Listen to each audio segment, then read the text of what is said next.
This week on Q&A, author Diana West discusses her columns, which are syndicated by United Media's Newspaper Enterprise Association.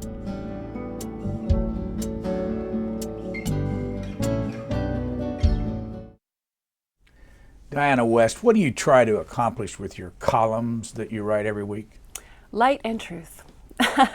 No, what I try to do is focus on the stories that I think are not covered, that are not discussed. I think that we've spent years at war without really discussing what victory might look like, what our strategy has accomplished, what it has failed to accomplish, and yet things go on. And so I guess I try to address these matters in a way to bring things to heal a bit. When did you start your column? I started in 1998. Where? I started at the Washington Times. That was where the column ran originally exclusively. It's now syndicated. But it started out with a column on Elia Kazan, who at that time was being awarded an honorary Oscar.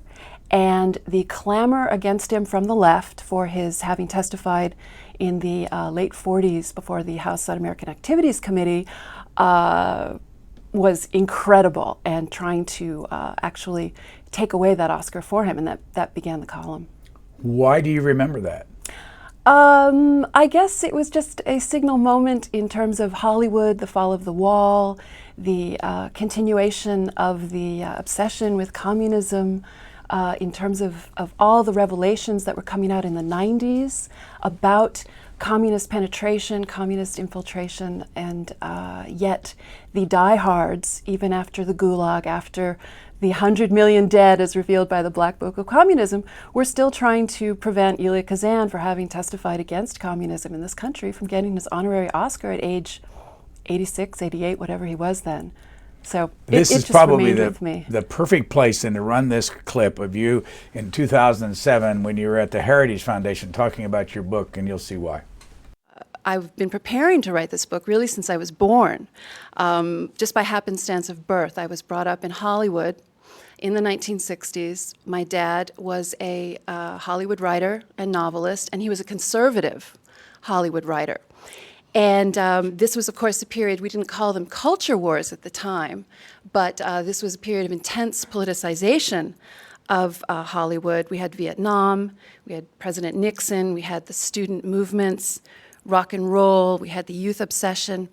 And so in a lot of these sweeping changes that were taking place in the country and very centrally in Hollywood were actually bread and butter issues for me as a child, which I realized in retrospect mainly. In fact, I'm being asked this question of why I wrote this book.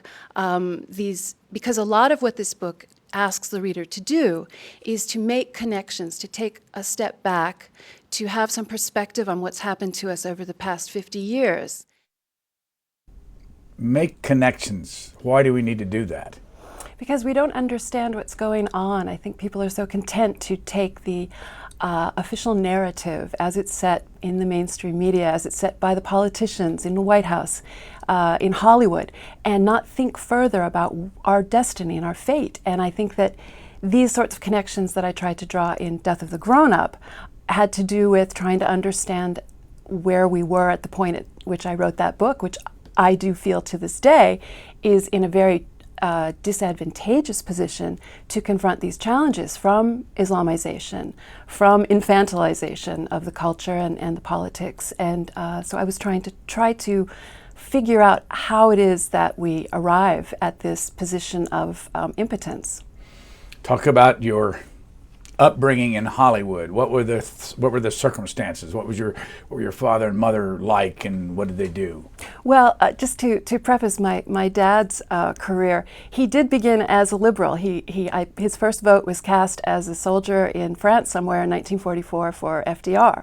And I think his next vote was actually for Henry Wallace, a progressive/communist candidate in 1948. But he had moved right himself by the 60s when I was born. So I wasn't following these things at the time. But he was a cold warrior in the sense that he was very fascinated and very driven to write stories about the changes that were going on in the post-war world. Very fascinated by Europe, by the politics, and so he liked to try to bring those stories to light and came up against a wall in Hollywood. I could tell you a whole show's worth of stories in terms of the politics he encountered in the 1960s trying to discuss Germany, communist infiltration, Vietnam, etc. All of these kinds of stories that Hollywood did not want to tell, that New York publishers did not want to hear. Just one quick example, he had a novel he was going to write that he sold to Little Brown, I believe it's about 1969-70, about a former communist who'd become a professor at Berkeley. His politics had changed. This was the time of the big student rioting. Long story short, there was a threat on the part of junior staff coming right out of the college campus world to resign en masse if that book went on the list. And the publisher at the time, Spine of Jelly, caved. And so my dad actually never wrote that book. He wrote another book that year. But those were the kinds of times we were living through. So I did grow up quite aware of them. And again, trying to put the pieces together 20, 30 years later, I guess. What did he do? And how long did you live in Hollywood? Oh, I grew up there. I was born there until I went away to college. So I grew up there, Laurel Canyon. He was a novelist by choice, and he wrote a lot of television along the way and screenplays. What was his name? And such. Elliot West was his name. And he published about 5 novels and wrote innumerable radio, television scripts through the years. Shows that we would know? Lou Grant would be one. A lot of the old Alfred Hitchcock, a lot of the old danger shows, a lot of the shows that, from Hollywood's, or television's early days as well. And how long had he lived in Hollywood? He came out there, I guess, in the 50s. He was born in New York, born in Brooklyn. My grandfather ran one of the movie palaces of the old days, Lowe's Kings, and had been in vaudeville, actually, before that. So, so my dad grew up in the movies. He grew up in a movie theater basically in the 1930s. What about Mom? My mother was an actress at the time. She's Los Angeles born and bred. She's with me right now. And she grew up in California, Los Angeles. And so at a certain point, my folks moved back out there. What was her stage name or her screen name? Barbara Belden. She made one movie, did a lot of theater and such, and she didn't stick with it. I think by the time she's in her late 20s, she'd left that behind. But they did meet at an audition at some point. Yes. So what did you grow up thinking about politics? That they were very loud and noisy. We had a lot of dinner table discussions. I'm primarily, in terms of loud and noisy, would be when my parents' friends would come over, all liberals. And there would be these discussions I mentioned in that little clip about Vietnam, about Nixon, about the campus rioting, all of these things that were very tendentious. And I think I've spoken to some so-called Hollywood conservatives in more recent times, and their feeling in the last decades was that the 60s was much worse. It was much harder to be a conservative in Hollywood at that time. They were much more underground, if they were there at all. And it was difficult because it was hangover from the 30s, which is when the big infiltration came, and the controls on the story guilds and the agencies and so on. It wasn't anyone's imagination, which is what the revelations of the 90s have told us. We have learned who, names, dates, places of concerted efforts to subvert our information industries, whether it was entertainment or media or politics. By the way, you mentioned earlier that Henry Wallace was a communist. Did he ever acknowledge being a communist? No, I don't believe he did. Very close.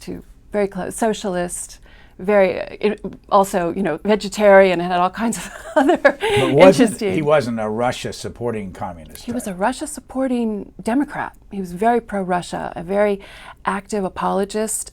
He made a very shameful, famous trip to Soviet Union during World War II, and actually went to one of the Gulag camps that had been dressed up, and he bought every little shred of lie that he was served, which he later did regret and actually publicly recanted. Several weeks ago, we had a young lady on here, Michelle Fields, who is a journalist, video journalist with the Daily Caller, and I just want to run just a little bit of this to connect it to you. He was a man of faith, of great values, and when he went to Los Angeles and became this big-time writer, he never changed. I mean, he never drove a luxury car. He was still the same guy from Kentucky. If he donated money, when he donated, he did so anonymously. He taught us that money meant nothing, and he told us that we should be who we are and stay true to ourselves, and he led by example. He showed us that it's possible, even in a world like Hollywood, that you can still remain yourself, and I think that that's had a tremendous impact on me. She's a conservative. She survived Hollywood. How, you know, when you were there and in school, were you vocal about how you felt about the issues, or did you feel conservative about the issues back then? I would not say I was a political child.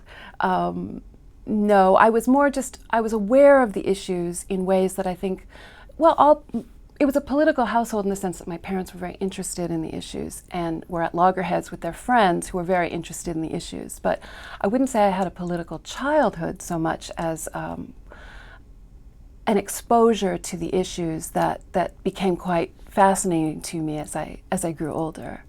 I noticed a paper that your column is published in now, the Washington Examiner, Yes. conservative paper, had a list, I was looking at it recently, of all the celebrities that have come to town to lobby on the issues, and it's the environment, and you know what that's. Sure. What is it? How do you describe Hollywood today, and what kind of an impact? Because it clearly didn't change your views, and it didn't change Michelle Field's views. How does it impact the society? Well, the power of the image, the power of the big image, you know, the screen, the authority of mass media is incomprehensible to in terms of its power. And this was something that the early politicians, whether they were communist or conservative or whatever, were quite aware of as this new mass media was coming forward. So I think it informs it informs us in ways that, say, 100 years ago and before, no generation ever was informed. And in fact, that's one of the developments that I tried to track in The Death of the Grown-Up, in terms of the authority of the parent or of the group around a family, you know, whether it was neighbors, clergy, school, etc., is completely overshadowed by media. And no longer is the authority more or less concerted in any particular humans and people. It becomes these attenuated voices out there. And so I think in that sense, unless you're paying very close attention and you are a somewhat perverse individual who likes to find himself in complete opposition to what they're being told, I think that you are absolutely shaped very much unconsciously by what you see and hear. So why did you go from the West Coast to the East Coast to go to college?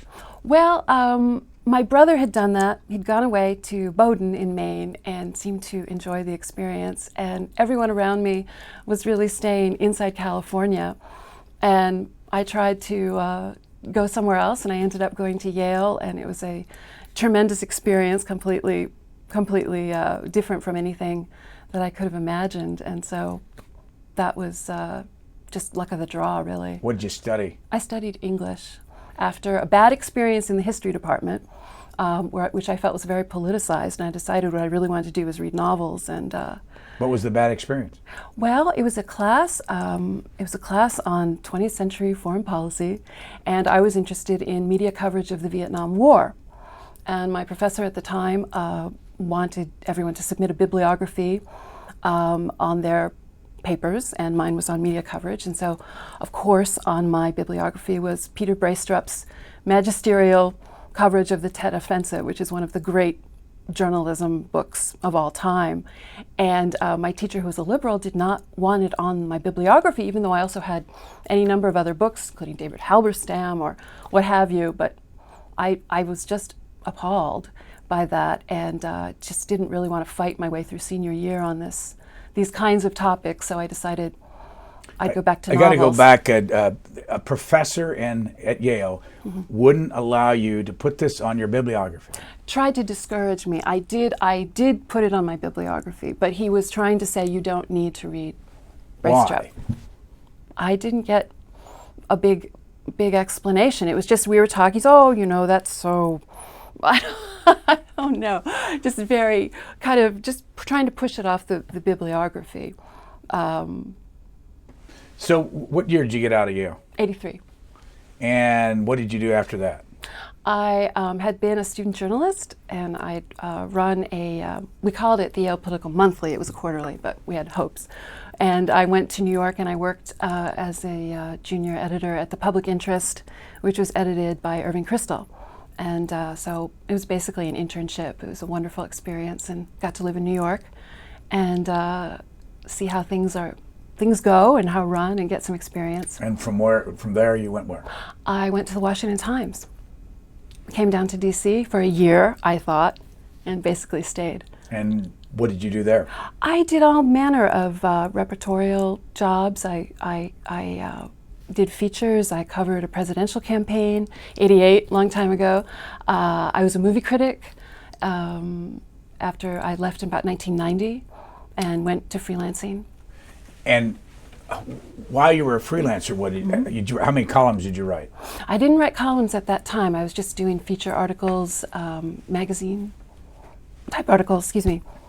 So now your column is in the Washington Examiner. For people that don't live in Washington and haven't watched what happened to the Washington Times and the new paper, the Washington Examiner, can you give us some background on why you left there and what happened to the paper and why the new paper? Well, it wasn't anything too terribly complicated. It was just, changes over at the Washington Times made it look as if it might be a good idea to try to take my column elsewhere. And the editorial page editor at the Washington Examiner is an alumnus of the Washington Times, and it seemed to be an easy move. I was very happy to make it. And my column also runs in about 100 other papers across the country as well now. I went back in your...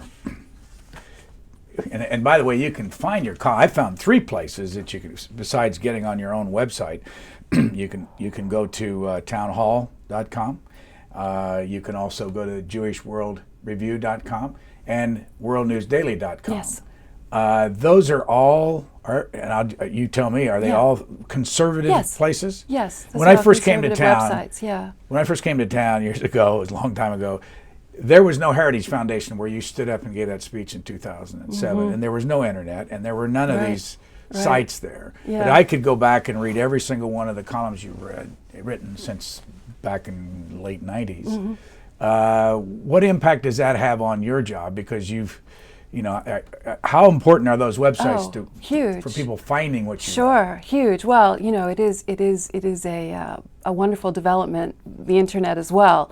But these various websites that do hold the conservative columns, just because we've seen over the years all the tallies of liberals versus conservatives in newsrooms, and of course that does carry over into content and desirability of conservative versus liberal columns. And so it's nice to have the more outlets the better in my view, and so I'm pleased to be on all of them. It's wonderful. How many times do you write a week? I write 1 column a week. And what do you consider your role right now, and what kind of thought over these years? I see a lot in there about war. Yes, well, I didn't start out that way, but since 9/11, I guess I've been studying and watching and trying to chronicle, trying to halt the movement of Islam across the Western world. That's been a theme of the column, I would say, almost continually since 9/11. And since our involvements in Iraq and Afghanistan, I have also been trying to chronicle and discuss in terms that I do not believe reach mainstream audiences, discuss the strategy behind those wars, which is very connected to these various issues connected with the spread of Islam in Islamic law and immigration and so on across formerly non-Islamic areas. What got your interest in that specifically? Well, I guess it was what got everyone's interest in that. On 9/11, I got interested. I had been mostly writing about cultural issues. I'd been at the Washington Times editorial page, writing about, in the 90s, writing about Bill Clinton and all of those very long ago machinations with courts and losing law licenses and perjury and all of those issues for so long. And then, the years passed and we ended up in the post 9/11 era. I wanted to find out what was going on. And I ran out and bought a Quran like everybody else did, day and date and whatever else I could find. One of the books I found, I knew nothing. One of the books I found, it must have been 9/11 or the day after, was a book by a writer named Ibn Warraq called Why I'm Not a Muslim. And he is an ex-Muslim. And he wrote a fascinating book that described the impact of Islam in society and on culture as he saw it, as someone who'd been raised in madrasas and all of that. And I tried to find out what was happening to us and tried to discuss the diminution of freedom that is the result of Islamization. What about the Quran? How much of it did you read? Lots of it. Got lots of it highlighted, got dog-eared Post-its, the whole bit. And how much of the Quran did you use to write your columns from? Oh, I don't think I quote it very often, but more than quoting the Quran, there are any number of other sources that become quite important. I'm very fascinated and interested in discussing Islamic law. There's a book, for example, The Reliance of the Traveler, which is a very highly certified Sunni Islamic law book that is in English. It's available on Amazon. Everyone should read it. I think it's actually more important to read than the Quran because it is the application of Islam on society. One of the things that happened to me when I was trying to read about what was going on and what was this phenomenon, I pulled up one of V.S. Naipaul's travel books. He wrote 2 books going through the Islamic world. And I'm reading, 20, 30, 40, hundreds of pages, and you finally get to a point where he discusses the fact there's no separation of church and state, mosque and state. There's no space. And that to me was one of those, light bulb flashing on moments where you finally start to understand some of these fundamental differences that need to be taken into account when you go to war in an Islamic country and try to bring your way of life to a culture that has a completely different notion of what it means to live a good life. When I went back and read your columns, I tell me where that I missed it, but I couldn't find a column where you took an absolute stand on the Iraq War ahead of time or even right afterward. But I saw you writing a lot about people who were against going to war. I was in favor of it. But I've noticed that today you have nothing good to say about anything we did over there. Well, I was in favor of it, and I did support it. Why? I felt that there was a consensus that Saddam Hussein had weapons of mass destruction. This was the consensus of foreign intelligence organizations around the world. It was not any kind of a rogue notion at the time, and I felt that it was highly important to make sure that there was no furtherance of that. There were all kinds of evidence of various, his support for various terror groups, particularly those attacking Israel. I mean, he was very involved in a number of these kinds of destabilizing and violent actions. It struck me as a very good idea at the time. I wasn't sure Iraq was the place, but I thought it was all right. Soon after, when we moved toward nation building, there came a point where it struck me that this was not going to work as I was learning about the Islamic world. And I'm not exactly sure what year. I've been meaning to go back and look, so I've started posting some of my old columns about the Iraq War lately. I need to find out when I actually did start putting things together, but it did take me a few years to realize that the notion of going to a country and remaking it in your own image is not a successful plan. And that is exactly what the strategy became. Why would you think it was okay back then to go, say, into Iraq, but not go after Saudi Arabia, who we actually sell airplanes to and armaments and all that stuff, which you say in some of your columns undermines worldwide the Western style of living? Well, I think it probably made sense to go to, in retrospect. I think Iran became very clear anyway, that Iran was part of the problem in Iraq. Iran was driving the violence against Americans. Iran is responsible for any number of American deaths. And that became fairly early on. I'm trying to remember when Petraeus testified and basically said he had nothing to do with Iran. And it struck me as a parallel to the Vietnam situation, where you had all kinds of activity, war going on in the countries surrounding Vietnam that were considered off limits for most of the time. Iran is part of the problem, driving the terrorism, and I think that the focus on Iraq became a blinding one, and the notion that America could stand Iraq up as some kind of an ally in the war on terror fairly quickly, I believe, became nonsensical. I have a column from July 16th, 2011, and the headline is "The Case Against General David Petraeus."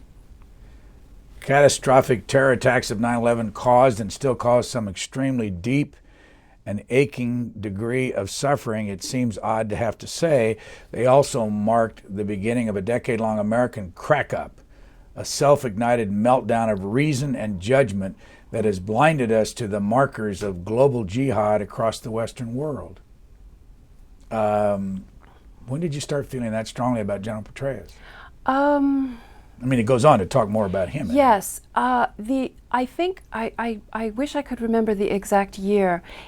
There was a point at which, it was probably about 2006, well, with the surge, I imagine, when he stepped to the forefront, because we really didn't focus on General Petraeus until that point. So following 2006, when the policy suddenly became an American military effort to pacify the violence, to stop a civil war that was breaking out, that would therefore, or thereby, spark an Iraqi renaissance in a parliamentary democracy that would make Switzerland, proud.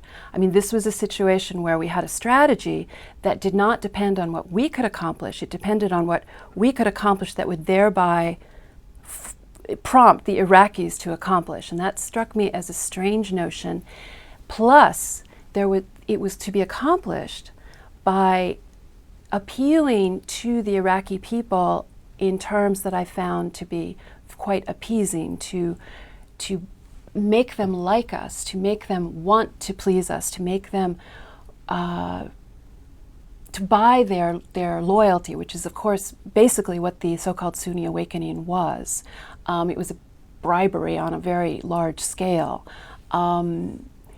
It became a very fuzzy-headed policy to me, and it brought such havoc to so many lives of so many personnel, military and as well as civilian over there, but primarily, of course, military. It was not worth the effort because it assumed too much of the Iraqi culture, and that should have become apparent much sooner. You also talk about, when it comes to the war, you also talk about the Kagans, Fred and Kimberly Kagan. Yes, recently. Yeah, recently. And because a lot of people have abandoned even talking about the war. It's gone. And I wondered how long are you going to keep this up? Because let me just run a clip, of Kimberly Kagan, who was, she and her husband were a part of a document that led to the surge, supposedly. I was very interested in the possibility of surging forces into Iraq, and it seemed to me as though there was an opportunity to secure the population of Iraq in a real counterinsurgency fight using counterinsurgency principles, and thereby dampening the level of violence.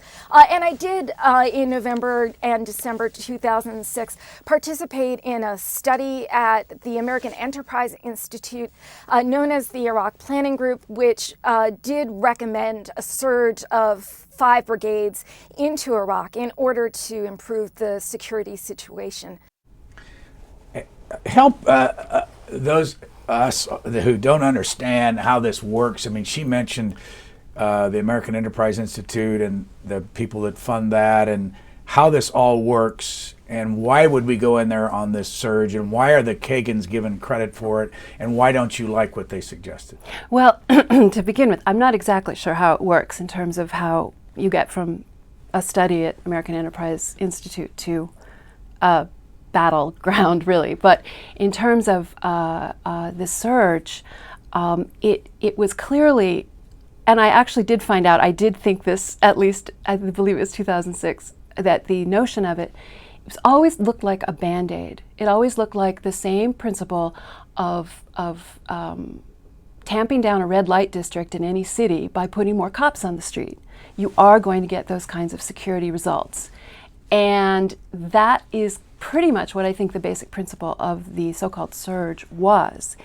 It was supposed to, again, prompt this. It was sort of like surge till they merge. We were supposed to provide security for war-torn Iraq so that the leaders of the various communities there could start about the business that, of course, they must want to start about, building a very peaceful and productive democracy. And again, this is something that I think was taken right out of an academic lecture hall and grafted onto a very foreign, complicated culture with all kinds of beliefs and traditions and rules that made this extremely idealistic, naive policy impossible. Go back to when you said Yeah. you thought there was weapons of mass destruction. Yeah. Why is it that you thought there were weapons of mass destruction, and then people over here, and you questioned some of their motives, like Tom Daschle and some others, I read some columns, they didn't think there were weapons of mass destruction, didn't think we ought to go to war, and now you find yourself really in their camp all these years later. Well, I think, well, yes and no. I think that it wasn't my idea there were weapons of mass destruction. I mean, you did have the intelligence agencies of pretty much every country in the world who was looking at it at the time, believing the same thing. I think it says there were weapons of mass destruction in Iraq. We had, in the run-up to the war, you have satellite images of all kinds of trucks going to Syria, leaving. You had Russian technicians in and out of the country. You had one of the great undercovered stories of the last decade was one, I believe MSNBC, it's online still, I believe. It talks about the successful docking of a massive shipment of yellow cake from Iraq, top secret, hush-hush, during the American occupation of Iraq, that thankfully got out of the country safely. And you look at the story and you say, when did this happen? What was this about? What is all this? You know, we have all kinds of elements of weapons of mass destruction that have, you know, seem to pop up here, there, the other place. I do think there was plenty of reason to believe they were there. I think that they were either not as far along in certain cases, or they were dispersed or destroyed or removed. But I do believe that they were there, and I think that it became at a certain point the Bush administration's very odd decision not to talk about any of the finds that were related to these components that were definitely found. And they, you know, I think Karl Rove has even talked about this very odd decision not to raise the question anymore, which I found befuddling. In your column in December, I wish I could find the perfect label for the depths of denial and the heights of delusion that manifest themselves in Frederick and Kimberly Kagans' latest declarations on Iraq, published in the Washington Post as opinion. Fantasy, in quotes, is more like it, you write. The premise of these two military advisors closely associated with Iraq's surge strategy is that Western-style nation-building in Iraq failed not because the policy was an exercise in hothouse academic utopianism, leftist cant, in parentheses, that withered in the real world of conditions of Islamic Republic of Iraq, but because the exercise didn't go on long enough. Mm-hmm. If you go back to the beginning of the war, a lot of conservatives got behind the war, got behind George Bush. Yeah. Was he a conservative? No. Did you think he was at the time? Well, I always found the label compassionate conservative, you know, one of those sort of Madison Avenue labels for someone who's not all the way conservative or wants to kind of be a blend.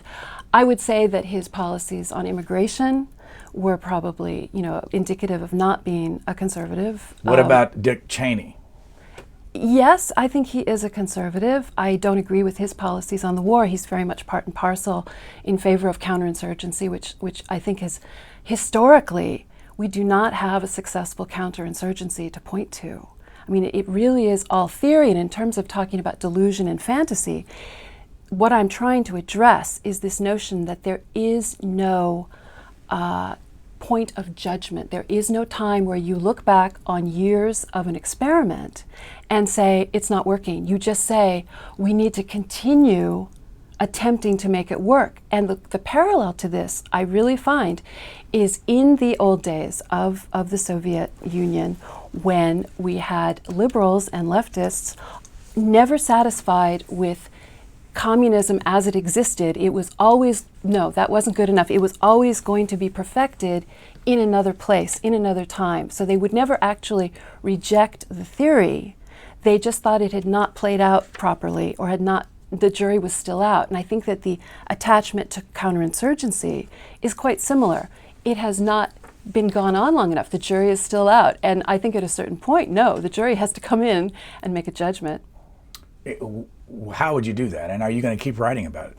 Sure, because we have the exact same thing going on right now in Afghanistan, and we have young men coming home without arms and heads. You know, so this still is a very compelling subject and should be to America. These are the stories that are only covered really in local media, because these young troops come home, and their homecomings are covered in their hometowns, and they don't make the big papers or the big TV stations. And this is a story that America needs to confront, because it is these policies that have created. They've broken the military, and they have created these terrible living conditions for so many of our troops. Why do you think the national media doesn't cover this story? They don't. I know they don't. I just saw the tallies. It's something like less than 2% of media stories were in Afghanistan last year. I don't know. I don't really know, because I really can't answer that question. I find it extraordinary, actually, given the amounts of money, given the amounts of personnel, the people. There may be just a lack of concern for military culture. I mean, we're at a situation with a professional army where it is a bifurcated society. You have those who fight, a very small group, really, because it's a very small army for such a large country. And then you have those who have nothing to do with military culture, in the media mainly. So, or that those people go into the media. So it could be a lack of concern for that part of America. That probably has something to do with it. Back on April the 24th, 2009, you wrote a column with the headline, "Let Afghanistan Go," and you called retired Major General Paul Vallely, one of the few military leaders, you say, who talks on the record, to ask for his strategy recommendation for Afghanistan. Basically, let it go, he said. Let Afghanistan go. Music to my ears, particularly given the source is no hate America first professor or a MoveOn.orgnik, but a lifelong patriotic conservative warrior. There's nothing to win there, he explained, engaging in the all too exotic display of common sense. What do we get for it? What's the return? Well, the return's all negative in the United States. So why is it then so many conservatives support the war in Afghanistan? I mean, where do these labels come from? As what makes you a conservative today? And I mean, we spend something on the order of 1.3 trillion that they acknowledge spending. Yeah. That's not all the hidden costs. But why are conservatives so? Or are they so anxious to support this? Yes, I think they are. I can't think of a presidential candidate who's pushing let it go, let Afghanistan go. I can't answer the question. I mean, I've been pushing, as you've noticed, been pushing the issue for so long. I have to say that having discussed this with General Vallely, it did give me courage as a non-military person with absolutely no military experience or expertise to continue writing along these lines, because this was something I assessed just from my own study of it as a non-professional, as just someone interested in history and interested in the country and interested in Islam and all of these other issues. But when I did have his support in this sense, I was encouraged to continue exploring the issue. I can't explain what I consider the conservative blind spot on this. There is a great feeling that to admit defeat is the worst thing you could possibly do, and that there is a block on any kind of recalibration of strategy. For me, I think that again, it is does the jury come in on the strategy? And to me, the notion of continuing is defeat every day. Because if I were a jihadist commander or strategist, I would be delighted that the United States is spending something along the lines of what, $350 million a day is one of the figures that they throw around in Afghanistan, for nothing permanent. It may, again, like the surge in Iraq, you may have an area that sees a security gain while troops are in the area, but there is nothing to be had there. There is no permanent positive benefit to, in our interest. In this same column, you write about, you say, in other words, don't give up the battle, just give up the nation building. Mm-hmm. When President Bush ran for office, he said in his campaign that he didn't believe in nation building. Mm. Why then, I know 9/11 was a very serious and important day, but why then did they switch? Have you asked anybody why they switched and that nation building has become a part of everything in Iraq and everything in Afghanistan? I don't know. I don't know exactly what made the switch, but it definitely became a way of dealing with Islamic terrorism for them. It did become the central effort to somehow tame the beast, in a sense, to go in, build nations, the thought being that naturally they will then cotton onto our strategy in the so-called war on terror and completely turn their backs on all of the traditions and teachings and culture of the last 1,300 years or whatever it is. So it was, again, a very naive strategy. It was a very politically correct strategy because it completely divorced all strategic thinking from assessments of Islamic law. And that is going on to this day. It began under George Bush and continues under President Obama. It is a weird experience to read some of these strategy papers that are devoid of any mentions of Islam and the jihad, which is, of course, the war doctrine. And that would include, for example, Stanley McChrystal's very famous Afghanistan report that Bob Woodward got into the Washington Post. I guess that would be in fall of 2009. No mention of Islam. By the way, on your blog, you ran the little story that General McChrystal is going to work and represent Siemens, the German company. And then underneath it you said, old soldiers never die, they just lobby. Well, was that a little bit of a needle? A little bit of a needle, yes. But a lot of former generals Yes, lobby. I know they do. There's something, though, about General McChrystal. He had this real mystique as the Spartan general who barely eats a meal a day and then becoming an extremely fat cat lobbyist for Siemens about a year after he leaves his position. And it just was, just given the Afghanistan efforts in terms of living with the people and, making them like us, all of that stuff, and then just going over into the corporate world, just, yes, I know it's a very common track, but it, do you have family? Do you have kids? You yes, married? I do. How many kids? I have two. How I have old? twins, 19. See, I can write Death of the Grown-Up, see. And where are they? Are they in school?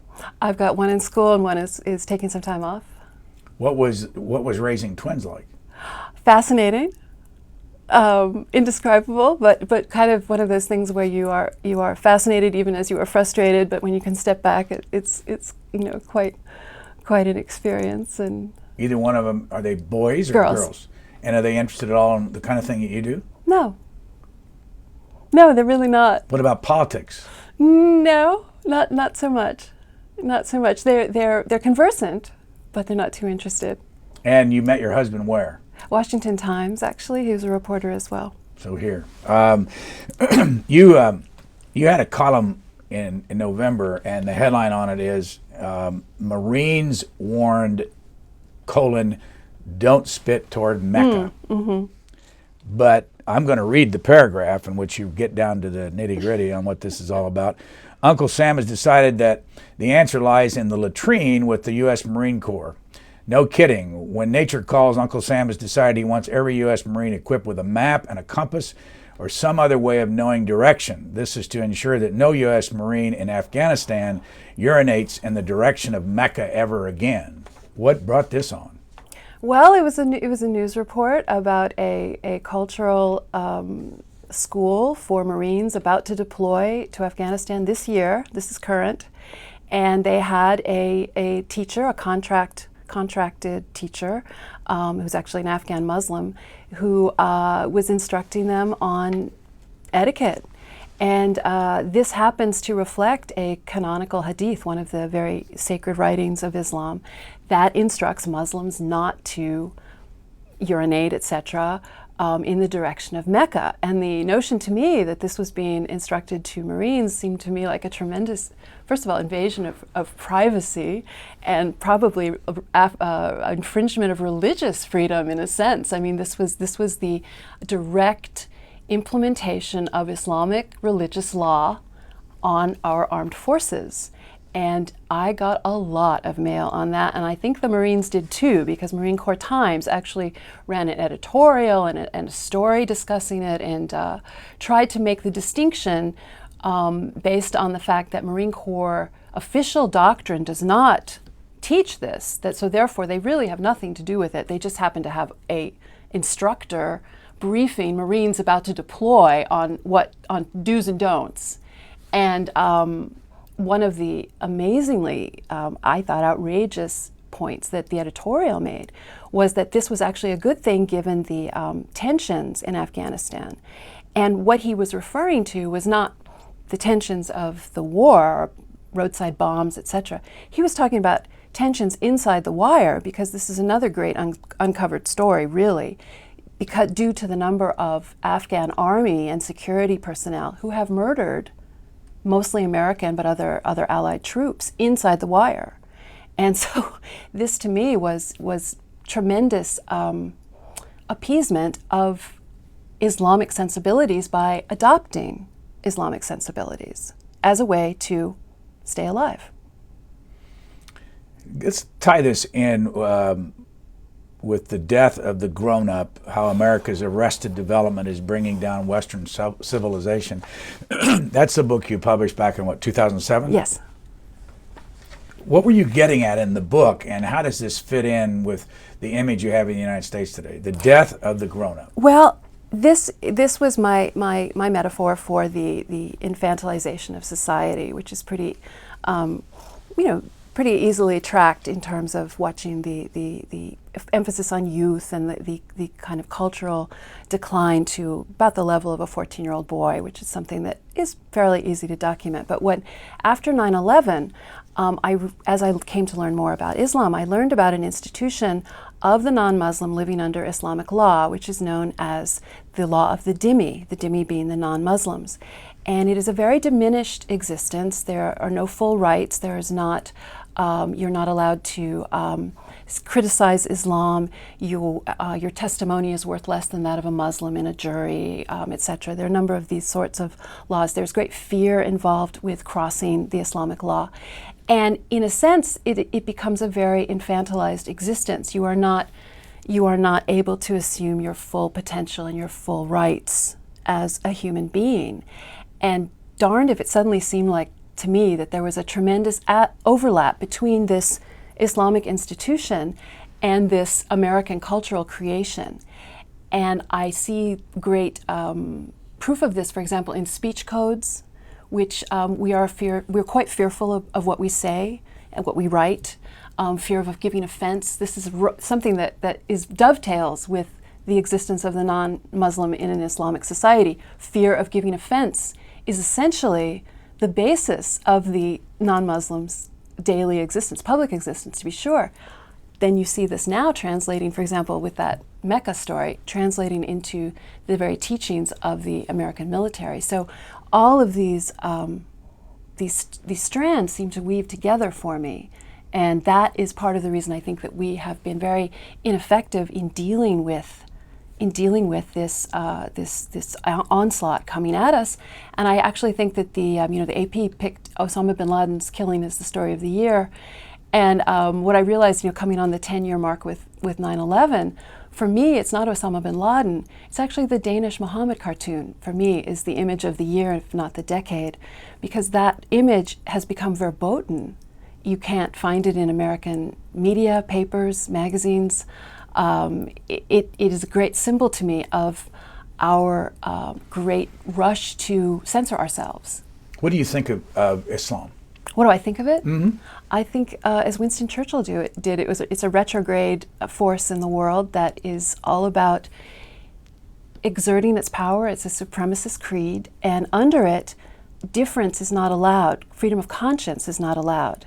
So it is not a pluralistic movement, and it becomes very difficult to be non-Muslim, to be female, to be atheist inside an Islamic world, and involves these trade-offs for safety, which again goes back to the life of the dhimmi.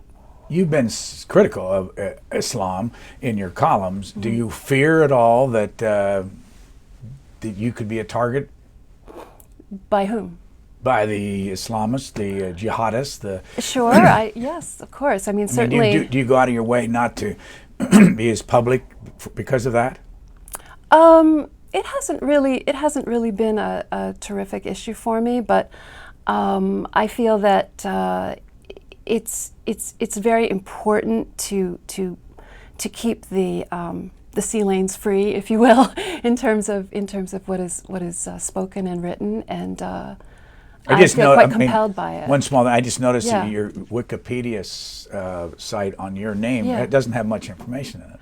No, but that if one is supposed to do one's own Wikipedia page, I guess I just haven't gotten around to it.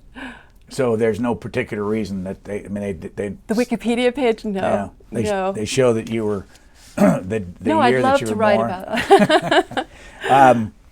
On some other things that just got my attention as I went through your columns, Yeah. this is one. This goes way back to July 24, 2009. Cronkite's offensive history. This is right after he Ted died. offensive, yeah. This is right after he died. And you write, it's time for a post-Cronkite postmortem, but not on the late icon himself, the most trusted man in America, in quotes, the voice of God, in quotes, the gold standard, in quotes, the proxy for the nation, or in plainer English, the lush-lived celebrity anchor who died this month at age 92. No, the Cronkite postmortem that needed is for the zombies who conjured up the hollow rapture and the living dead who fell for it.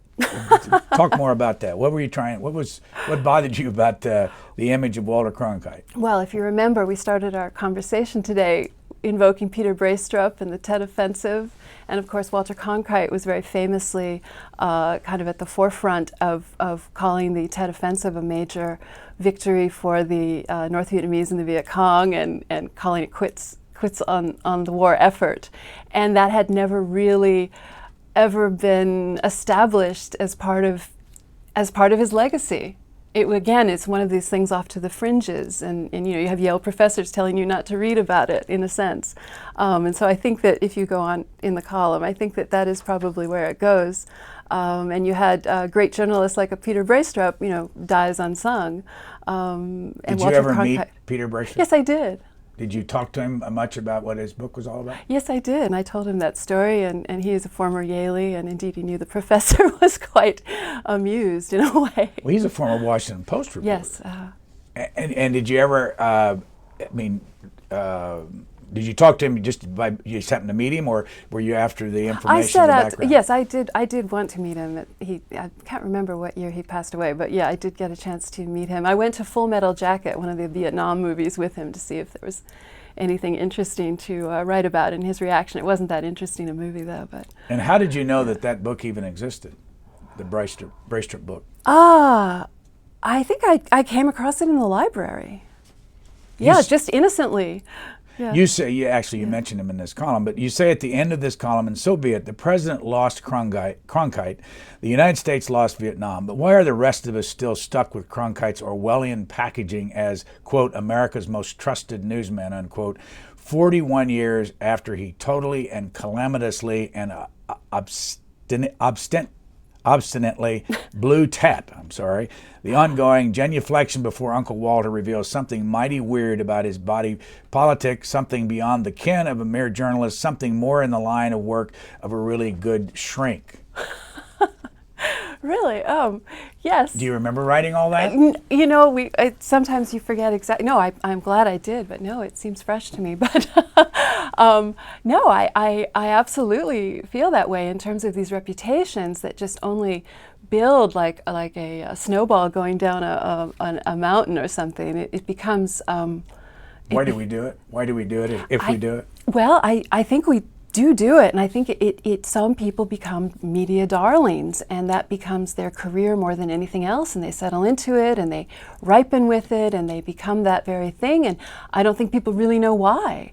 It's luck of the draw. I think that it's just, it becomes one of those lucky strokes for a few people. December 19th, 2005, when we're about out of time. Headline, Saudi Moneybags has become Crimson Sugar Daddy, Hoya Honeypot, and Fox News policymaker. And you're talking, Yes. Let me read the first paragraph. There's one good thing about the news, that it's Al-Walid bin Talal, the richest Saudi prince in the world, just bought Harvard and Georgetown universities, or at least buried them up to their ivy in $40 million. Why did he get your attention? Oh, well, he got my attention because he set out to conquer the PR world. He made actually an English language interview, I believe it was 2002, with Arab News, which is an English language publication, where he talked about having mistakenly, or he didn't admit the mistake, but he talked about the need not to go about, giving money to suicide bombers, which he was known for before that, or passing off huge sums to Rudolph Giuliani after 9/11, only to be rebuffed when he put strings on it. And he's gone on to great fame and more fortune as one of the big stockholders in Fox News, of course, in News Corp. And he just bought a good chunk of Twitter just in the last week or so. And is there anything wrong with that? I think it's an influence operation. I think it's part of the reason that we don't see a lot of the stories I would like to see covered on Fox News. I think that there is a blunting done. In fact, he bragged at one point after the famous riots a few years ago in Paris, the Muslim rioting, that the crawl across the bottom of the screen, which had said Muslim youth burning cars in Paris, he bragged in a public address that he'd called Rupert Murdoch and asked him to change it from Muslim to just youths. Let me ask you this, though. We haven't got much time to talk about it, but what's the difference between that and, say, when you worked at the Washington Times, all the influence they said that a former Korean, the Reverend Sun Myung Moon, had on that newspaper? Well, I guess you have to weigh what the influence is. If you have a Saudi prince who is part of the royal family of Saudi Arabia, who has effectively bought one of the largest news franchises in the world, bought into it, you have to look at what are his motives and what is his background, what are his goals, what are his relationship to the Saudi family, and it becomes quite troubling to me that, for example, I think there's an argument that should be made that Fox should have to register as a foreign agent, given the role of Prince Talal in its corporate structure. Did you ever feel any influence from the Reverend Sun Myung Moon when you worked there? No, I didn't. They never asked you to write something? No, I didn't. But it's interesting because I was talking to some Washington Times people at a recent Christmas party, and one of them pointed out that the Washington Times in those days was ahead of the curve because now so many publications are now owned by a sugar daddy. We have at the Examiner, we have new money coming into the Post. We have all these different. The only reason some of these organizations are afloat is from a somebody Mexican like had that. $250 million of the Right. New York Times, and Right. the English company owns the roll call on Capitol Hill. Yeah. We could go on and on. Yeah. Diana West, we are out of time. Thank you very much. Thank you. It's a pleasure.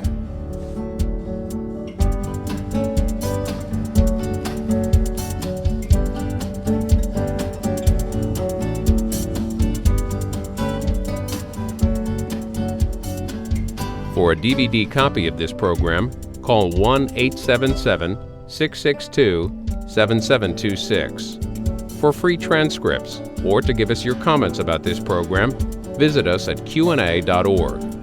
Q&A programs are also available as C-SPAN podcasts.